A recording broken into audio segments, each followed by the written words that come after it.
In other news, Quebec's bill banning religious symbols is being described as blatant discrimination tonight. Religious symbols should be separate from the states. As you know, that in the many years ago, not many years, but like 30 years ago, we used to have a representative from the Vatican in Parliament, and that was taken away. Represent values, our word values. It is unthinkable to me that in a free society we would legitimize discrimination against citizens based on their religion. This week, a Montreal area mayor called the new ban ethnic cleansing. Assalamu alaikum. Welcome to a brand new episode of your brand new show, Virtuous Living by the Islamic Institute of Toronto.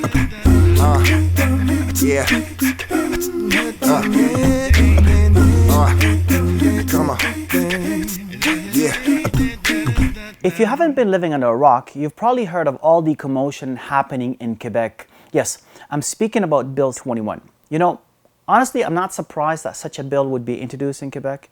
Quebec, of all places, is actually where an MP complained about a doctor wearing hijab while providing her with excellent service. What is Bill 21? Well, since I don't live in Quebec, I actually decided to speak to someone who lives there. My name is Fatima Ahmed. I'm 22 years old, studying elementary education. I am currently in my third year, and I live in Montreal, Canada. So Bill 21 is a law that was passed in the month of June, which prohibits people who wear a religious symbol from giving public services when it comes to positions of authority. So basically those who want to become teachers, judges, lawyers, police officers, they cannot do so if they choose to wear a religious symbol. With this law, I can't become a teacher in Montreal when it comes in the public sphere. Moreover, there is a section in Bill 21 that also says that that women or people who cover their faces cannot access or give services. Though the law is not clear, it's basically saying that people like me who cover the face can't give or access any services. My name is Mustafa Farouk. I am the Executive Director of the National Council of Canadian Muslims, NCCM.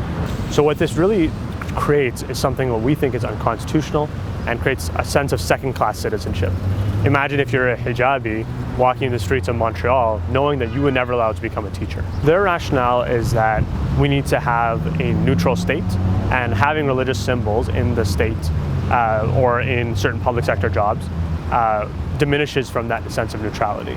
But what we think is that a neutral state doesn't discriminate. A neutral state doesn't insert itself to say, you know, you or you aren't welcome based on an arbitrary measure of something that doesn't make any sense. That's why we think the law is unconstitutional, and that's why we're fighting to strike it down. The set objective of Quebec's Bill C-21 is to seek religious neutrality. What it does, however, is something far more troubling. There's this writer, her name is Shima Khan. She describes the bill as legalizing employment discrimination based on an individual's religious expression. I couldn't agree more. This is Sumaya Al-Alalu. She's a Toronto-based lawyer who also studied and was educated in Quebec. The major impact that this bill has is that it disproportionately affects Muslim women, because that is the target of this bill. It targets Muslim women, and by nature that it targets a specific group of people. Even though it bans religious symbols across the field, the majority of the individuals affected by this bill are Muslim women. It makes this bill, by virtue, a sexist bill because it affects women, Muslim women, and a xenophobic bill. We all know how special Quebec sees itself and the need to protect its culture and language. Quebec also sees itself as a strictly secular society and is adamant on this idea of respecting the laicity of the state.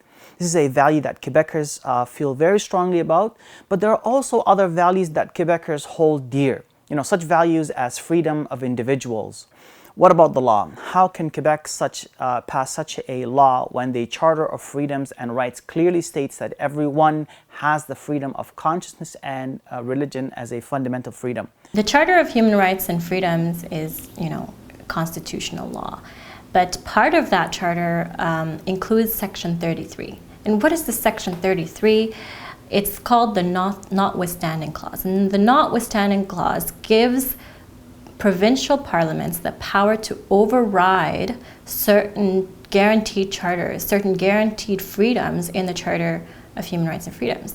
So it gave the government essentially the power to override equality and freedom of religion and non-discrimination in the aims of pushing a secular laic state.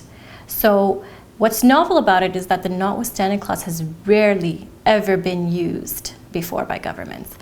But recently, now Quebec has just suddenly decided to invoke it to override basic freedoms. So telling basically the rest of the country, we're going to do away with freedoms and we're going to do what we want.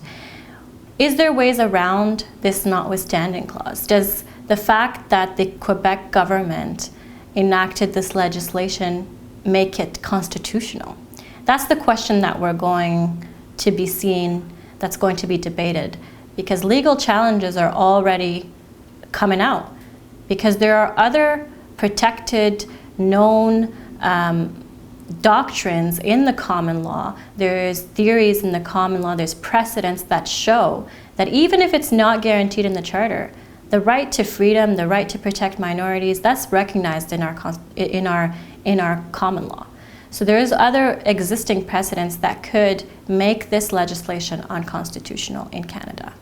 If this law at the end still is applicable and things are not getting better, then unfortunately the best option I see is it's leaving Quebec or even maybe leaving Canada if it's very difficult for me to find a job and to be accepted here. So we filed our legal challenge to have the law changed, and we will continue to fight it in the courts, not only in the legal courts, but we will fight it in the courts of public opinion too. We will show Quebecois and we'll show Canadians about why this law doesn't work and why we need to all stop to resist it. What's really important is that you get yourself some legal representation if you experience discrimination at your workplace because you choose to wear a headscarf. I think the only way to tell a government you're not going to listen is just not to do it. Fight back and pursue the legal avenue to get your rights and to get that legal protection, because it exists. Our judicial system is there to safeguard the rights of minorities. So don't be afraid to stand up and to fight back and to seek your legal rights to practice your faith in a free country like Canada. But all my life I felt Canadian, I felt Quebecers, and I still feel Quebecer, but at a time like this it's more difficult because people don't accept really like who you are, what you wear, what you believe in, and yeah, they just make you feel different. So it's really easy to feel different when they make you feel like that way. But I'm still a Quebecer and Canadian at the end of the day, but obviously how people react to that, it does affect you. Here you have it. The legal fight is still ongoing, and we can only hope that in such times of fear, Islamophobia, and xenophobia, our legal system will finally stand up and defend the rights of minorities and Muslims all across the world and this country. My name is Mamoun Hassan, and this has been Virtuous Living from the Islamic Institute of Toronto.